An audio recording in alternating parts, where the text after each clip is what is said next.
ঘুরে টুরে এসে দেখি গাড়িটা পুরো সাদা হয়ে গেছে, বরফ পড়ে। এখন বাজে রাত্রি 9:30। আজকে 19শে অক্টোবর 2021। বেরোচ্ছি আমার ফ্ল্যাট থেকে, কল্যাণীর ফ্ল্যাট থেকে। একটা লং ট্রিপে বেরোচ্ছি। কোথায় যাবো এখনো ফাইনাল করিনি, তবে এখন গুগল ম্যাপে তো বেনারস দিয়ে রেখেছি। বেনারস 666 কিলোমিটার, 13.5 ঘন্টার মতো লাগবে বলছে। দেখি সারা ড্রাইভ করবো আজকে। তো এখন তেলটা ফুল ট্যাঙ্ক করে নিয়ে কল্যাণী থেকে বেরোচ্ছি। দুর্গাপুর এক্সপ্রেসওয়েটা ধরবো ওই পালশিটের ঠিক পরে, রসুলপুর থেকে পান্ডুয়া মেমারি হয়ে এই রাস্তাটা ধরে যাব, মানে পুরনো যে জিটি রোড। অ্যাকচুয়ালি এতে দুটোতেই সময় একই লাগবে। মানে আরেকটা রাস্তা হচ্ছে এখান থেকে মগরা গুড়াপ রোড আছে, গুড়াপ থেকে গিয়ে ধরা যায়, কিন্তু সেখানে ওই পালশিটে আবার একটা টোল দিতে হবে। মানে এইটা দিয়ে গেলে টোলটা বাঁচবে, কিন্তু দুটোতে এখন রাত্রিবেলা তো এই রাস্তাটা ফাঁকা থাকবে। এই রসুলপুর বাজার ক্রস করে এসে এবার NH2-তে উঠবো। এই NH2-তে উঠে গেলাম অ্যাকচুয়ালি।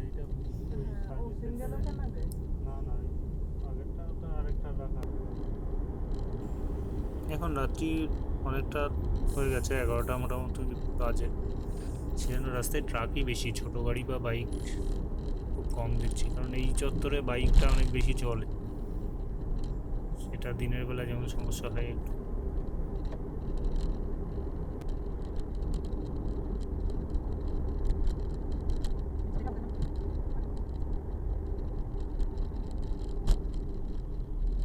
আমরা গতকাল রাতে বেরিয়েছিলাম রাত্রি 9:30 নাগাদ কল্যাণী থেকে। উদ্দেশ্য অ্যাকচুয়ালি ডেস্টিনেশন খুব বেশি ফিক্সড করে বেরোয়নি, তবে একটা সুপ্ত বাসনা আছে মানালির দিকে যাওয়ার। আজকে প্রথম দিন ইচ্ছে ছিল বারাণসী অবধি আসবো। তো রাত্রি 9:30টায় বেরিয়ে রাস্তা বেশ ফাঁকা ছিল এবং রাস্তা এত ভালো। এখন 8:30টার আগেই পৌঁছে গেছি। এখন 8:30 বাজে। এখানে মিনিট 15 এই পেট্রোল পাম্পে ফ্রেশ ট্রেশ হচ্ছি অ্যাকচুয়ালি। তো প্রায় 600 কিলোমিটার হয়ে গেছে, 600 কিলোমিটারের বেশিই হয়ে গেছে, 610 কিলোমিটার চলে এসেছি। এটা চান্দৌলি বলে একটা জায়গা, মোটামুটি বারাণসীর কাছেই। তো বারাণসীতে আজ আর ঢুকবো না ভাবছি, কারণ এখন অনেকটা টাইম রয়েছে, এখনও এনার্জিও রয়েছে, একটু এগিয়ে যাই, দেখি কতদূর যেতে পারি আজকে। এখন আপাতত এলাহাবাদের দিকে রওনা দেব। এই ফ্রেশ ট্রেশ হলাম, চা খেলাম, এবার দেখি এবার স্টার্ট করি। কারণ এখানে ব্রেকফাস্ট করবো ভেবেছিলাম, কিন্তু এই রেস্টুরেন্টটা বন্ধ। বাকি এখানকার চান্দৌলির পাশে এই যে ভারত পেট্রোলিয়ামের যে বড় পেট্রোল পাম্প, বাকি ব্যবস্থা খুবই ভালো। মানে সমস্ত টয়লেট বা ফেসিলিটি খুব সুন্দর, সব কিছু পরিষ্কার করার সবসময় লোক রয়েছে দেখছি। ওকে, এই সঙ্গম ধাবাতে দাঁড়িয়েছিলাম। এই বেনারস গঙ্গার উপর যে ব্রিজটা ছাড়িয়ে এসে কিছুটা এসে এখানে ব্রেকফাস্ট করে নিলাম। রুটি বলতে তন্দুরি রুটি এবং পনির বাটার মশলা মিক্স ভেজ এই দিয়ে। ভালোই, রান্না বান্না খারাপ না। যাই হোক, এবার আবার দেখি এলাহাবাদের দিকে রওনা দিই আবার। এটা গতকাল এলাহাবাদ থাকবো ভেবেছিলাম প্রথমে। এলাহাবাদ ঢুকে একটা হোটেল বুক করলাম। বুক করে সেখানে হোটেলে পৌঁছতে গিয়ে অবস্থা খুব খারাপ হয়ে গেল। মানে একটা ছোট গলির মধ্যে হোটেলটা, পার্কিং আছে দেখেই বুক করলাম, কিন্তু ওরকম একটা জায়গায় হোটেল বুঝতেই পারিনি। তো সেখান থেকে এমন একটা অবস্থা, এখান থেকে বেরোতে পারলে ভালো হয়। মানে হোটেলে পেমেন্ট করিনি, এটাই পে অ্যাট হোটেল ছিল অপশানটা। তো আমরা ওখান থেকে বেরিয়ে জাস্ট বাইরের দিকে লখনৌ গুগল ম্যাপে দিয়ে বেরিয়ে এলাম। কিন্তু লখনৌ অবধি আর যেতে ইচ্ছে করছিল না। সারাদিনে 900 কিলোমিটার মতো জার্নি হয়ে গেছে আগের দিন রাত থেকে। সেই জন্য আমরা এই হোটেলটা এখানে রায়বেরিলিতে হোটেলটা পেলাম। হোটেলটা এমনি খুব বেসিক হোটেল, জাস্ট হাইওয়ের ধারে একটা থাকার জন্য ঠিকই আছে। মানে গরম জল, এসি এগুলো সবই আছে। এই হচ্ছে রুমটা, হোটেল শিব শান্তি লন। আজকে যেহেতু আমরা ফ্রেশ হয়ে গেছি, এবার বেরোবো। ফ্রেশ বলতে চান করে রেডি হয়ে গেছি। এখন এই রায়বেরিলি লখনৌর রাস্তা ধরে যাচ্ছি। এই রায়বেরিলি থেকে মূলত এটা 4 লেন। এলাহাবাদ থেকে রায়বেরিলি অবধি 2 লেন ছিল। মানে সিঙ্গেল রোড, মাঝে ডিভাইডার ছিল না।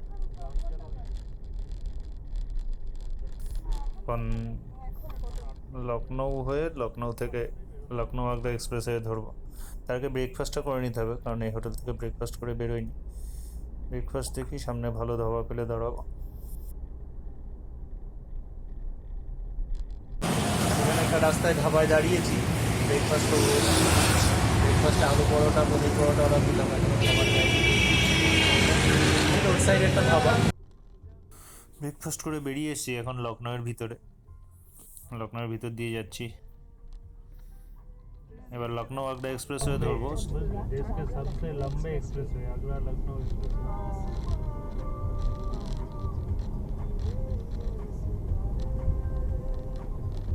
ওইখান থেকে শুরু, ওই যে লাইটগুলো দেখলেই বোঝা যায়। ওই যে ওই দেখো লালটা লালটা রাতটা দেখলে লাল চিজটা বুঝলে এই খুঁজছিলাম ভারত পেট্রোলিয়াম। এক্সপ্রেসওয়েতে ওঠার আগে ট্যাঙ্কটা ফুল করে নিই। লাল অ্যাপি ফিশ ও অ্যাপি ফিশ বল, হ্যাঁ।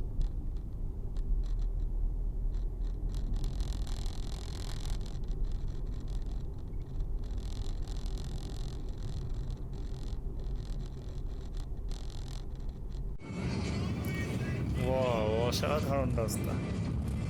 আমাদের ইন্ডিয়ার সবচাইতে লংগেস্ট এক্সপ্রেসওয়ে, 302 কিলোমিটার। এটা গিয়ে আবার একটা এক্সপ্রেসওয়েতে অবশ্য পড়বে, যমুনা এক্সপ্রেসওয়ে।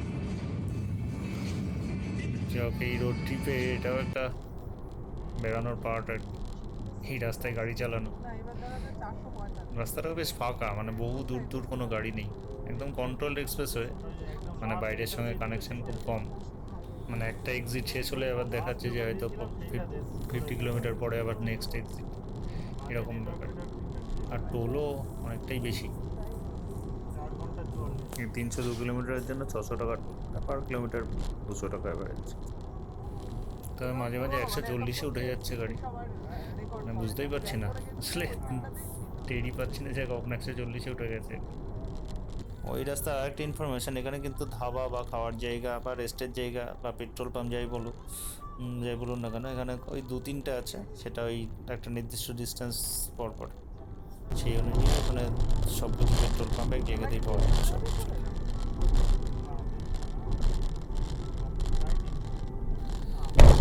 এই হলো টোল প্লাজা, মানে আগ্রার দিকে। অ্যাকচুয়ালি এই এক্সপ্রেসওয়েতে দুটো টোল প্লাজা টোটাল, মানে এক্সপ্রেসওয়ের উপরে একটা হচ্ছে লখনৌতে ঢোকার পরে, আর একটা হচ্ছে এখানে একদম শেষের দিকে। আর মাঝের যে এক্সিটগুলো আছে, সেই এক্সিটগুলো, টোল প্লাজাগুলো সব এক্সিট করার সময় ওই যে এক্সিট রোড, সেই রোডগুলোতে আছে।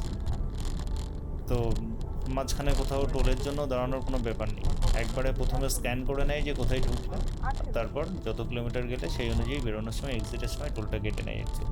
মানে আমার টোলটা এখানে কাটলো, আগে টোল কাটেনি, আগে জাস্ট স্ক্যান করে নিয়েছিল ফার্স্ট ট্র্যাকটা।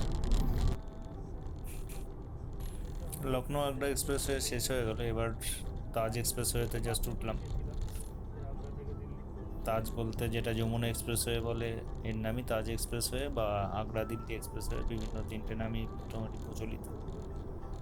এটাতে আমরা নয়ডা অবধি যাব, নয়ডা থেকে আবার ওয়েস্টার্ন পেরিফেরাল এক্সপ্রেসওয়ে। আজকে 3টে এক্সপ্রেসওয়ে পরপর, প্রায় 600 কিলোমিটার এক্সপ্রেসওয়েতে।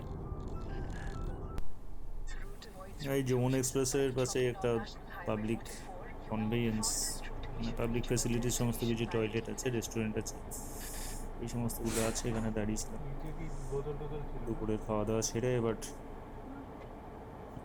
আবার এক্সপ্রেসওয়ে ধরছি। সব খাবার দাবারই বেশ কস্টলি দেখি, মানে ওই চাল ডাউল বলতে রাজমা চাউল আর চাল, ওই অড়হর ডাল, এই আর কি। মানে সাথে সবজি টবজি কিছু নেই, তাই বোধহয় 200 টাকা 250 টাকা এরকম প্লেট আর কি। যাই হোক, ওই খাওয়া হলো, 2 দিন ভাত খাওয়া হয়নি সেই কারণে। তবে রাস্তাগুলো প্রতিটা দারুণ, মানে দুটো রাস্তাই প্রায় একই রকম বলা যায়। মানে ওটা আরও বেশি কন্ট্রোলড, লখনৌ আগ্রা এক্সপ্রেসওয়ে, বাইরে থেকে এন্ট্রি এত কম সেটা। আর টোল প্লাজাও অ্যাকচুয়ালি যেটা বললাম একদম প্রথমে আর শেষ, এটাতে যেমন টোল প্লাজা আছে মাঝে মাঝে, এক্সিটগুলোর আগে আগে টোল প্লাজা আছে, এক্সিটও অনেক বেশি আছে। যে আগে এটা আমাদের রাস্তা যমুনা এক্সপ্রেসওয়ের জার্নি শেষ হয়ে গেল, এবার নয়টার দিকে ঢুকবো। তার জন্য এখানে একটা অদ্ভুত ব্যাপার, মানে যমুনা এক্সপ্রেসওয়েটা জাস্ট ইস্টার্ন পেরিফেরাল এক্সপ্রেসওয়ের নিচ দিয়েই যাবে, কিন্তু এদের আবার ডিরেক্ট কোনো কানেক্টার নেই, মানে ডিরেক্ট কোনো কানেক্টার ম্যাপে দেখলাম। এটাই নয়ডার ভিতরে ঢোকাচ্ছে, নয়ডার ভিতর দিয়ে গিয়ে আবার ডান দিকে গিয়ে ইস্টার্ন পেরিফেরাল এক্সপ্রেসওয়েটা ধরতে হবে।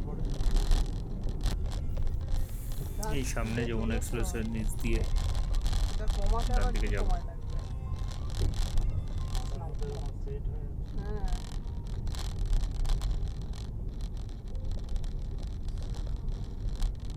Entry আমরা। See, কোথায় নেই যাচ্ছে? না, গুগল আবার এমন একটা জায়গায় নিয়ে চলে এসছে, ডেড এন্ড। ফাঁসিয়ে দিল আমাকে Google। যাই হোক, মনে হচ্ছে প্যারালাল আর একটা রাস্তা আছে সামনে, ওই রাস্তাটার কথাই বলছি, এই রাস্তাটা এখন বন্ধ। গুগল আলটিমেটলি ঠিক জায়গাতেই এনেছে। এই এক্সপ্রেসওয়েটার টোল প্লাজার সিস্টেম একই রকম, এই যে এন্ট্রি পয়েন্ট এখানে স্ক্যান করে নেবে ফাস্ট্যাগটা, আবার এক্সিটের সময় অ্যাকচুয়ালি টোলটা কাটবে, যে কত কিলোমিটার এক্সপ্রেসওয়েতে আমি চালালাম সেই অনুযায়ী টোলটা কাটবে। এটা অ্যাকচুয়ালি দিল্লিকে মাঝখানে রেখে দিল্লিকে সার্কেল করে পুরো এক্সপ্রেসওয়েটা আছে। দিল্লিতে না ঢুকে আমরা ইউপি থেকে হরিয়ানাতে ঢুকে যাবো actually। আর এটা ন্যাশনাল হাইওয়ে, বাকি দুটো এক্সপ্রেসওয়ে যেমন ইউপি গভর্নমেন্টের অ্যাকচুয়ালি, স্টেটেরই রাস্তা, মানে মায়াবতীজি আর অখিলেশজি দুটো বোধহয় তৈরি করেছেন পরপর। দুটো রাস্তা তৈরি করার ফলে লখনৌ থেকে দিল্লির টাইমটা খুব কমে গেছে। আমি তো এলাম প্রায় 500 কিলোমিটার রাস্তা, ওই হলটা বাদ দিলে 5 ঘন্টার মতো রাস্তায় ছিলাম। ভাবা যায় যে এই বিকেল হয়ে গেছে, সূর্যটা একদম সামনে, আমরা এক্সিটের কাছাকাছি চলেও এসেছি। এবার হরিয়ানাতে ঢুকবো এই টোল প্লাজার সামনে। তো এই রাস্তাটার একটা অদ্ভুত ব্যাপার, পুরো রাস্তাটার মধ্যে কোথাও কোনো হল্টের জায়গা নেই, কোনো পেট্রোল পাম্প নেই। মানে আমার তো এই 3টে এক্সপ্রেসওয়ে শেষের পথে তেলের অবস্থা একদম শেষের দিকে, আর এত স্পিডে 120, 30, 40-এ চলেছে, সেই কারণে মাইলেজও পুরো উল্টো পাল্টা অনেক কমে গেছে অ্যাকচুয়ালি। যাক, এক্সপ্রেসওয়ে এগুলো ছাড়িয়ে এবার চলে এসেছি হরিয়ানার মধ্যে। যাক, এক্সপ্রেসওয়ে একদম নেমেই পেট্রোল পাম্প পেলাম হরিয়ানাতে, এবং ভারত পেট্রোলিয়ামই পেলাম। ভারত পেট্রোলিয়ামের কারণ আমার আসলে বিপিসিএলের কার্ড রয়েছে, ওটাতে একটু পয়েন্টটা ক্রেডিটেড হয়, ডিসকাউন্ট পাওয়া যায়। আর এখানে আরেকটা জিনিস, এখানে ওই যে চাষিদের আন্দোলনের জন্য সমস্ত টোল প্লাজা, হরিয়ানা এবং পাঞ্জাবের সমস্ত টোল প্লাজা শুনেছি বন্ধ অ্যাকচুয়ালি, কোথাও টোল কালেকশন হচ্ছে না, সেটা দেখলাম। এটাই ফার্স্ট টোল প্লাজা হরিয়ানার, এখানেও কোনো টোল কালেকশন হচ্ছে না। সন্ধ্যা হয়ে গেছে, এবার দেখি আর খুব বেশিক্ষণ আজকে আর চালাবো না, কারণ আমার টার্গেট ছিল শনিপথ, শনিপথ তো ছাড়িয়ে এলাম, সামনে পানিপথ।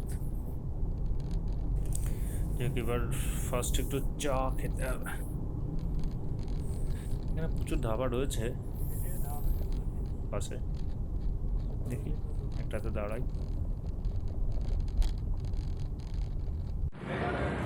আমরা অনেক দূর চলে এসেছি অ্যাকচুয়ালি, কুরুক্ষেত্র কাছাকাছি, কুরুক্ষেত্রের কাছাকাছি একটা ধাবাতে চা খেতে বসেছি। কুরুক্ষেত্র অব্দি যাবো ভাবছি আজকে, এই আর কি, পনির পকোড়া আর চা, এই হচ্ছে স্ন্যাক্স। গুড মর্নিং, আজকে 22 তারিখ, 22 অক্টোবর। আমরা গতকাল এই হোটেলটাতে ছিলাম, হোটেল স্বাগতম অ্যাকচুয়ালি, টেস্ট অফ ইন্ডিয়া উপরে লেখা। এটা ওই কুরুক্ষেত্রের কাছেই একটা ধাবার, এই রুম, ভালো রুম বেশ। এখানে অনেক ধাবাতেই প্রচুর, মানে বেশিরভাগ ধাবাতেই রুমও আছে, সেই জন্য এদিকে গাড়ি নিয়ে আসলে বা লং ড্রাইভ আসলে বুক না করে আসলে কোনো ব্যাপার না, যেখানে যেটুকু চালাতে ইচ্ছে করলো সেখানে দাঁড়িয়ে যাবো। যাই হোক, আমরা সকালবেলা ফ্রেশ ট্রেশ হয়ে গেছি, আজকে বেশ এক্সাইটেড, পাহাড়ে উঠবো। এখান থেকে চণ্ডীগড় মোটামুটি 100 কিলোমিটার, তারপর থেকেই পাহাড় শুরু, এই আর কি হাইওয়ে। আমরা রেডি, এই যে গাড়িও সকালবেলা কিছু বেসিক চেক আপ যেগুলো সেগুলো করে নিয়েছি। আমরা এবার রওনা দিই।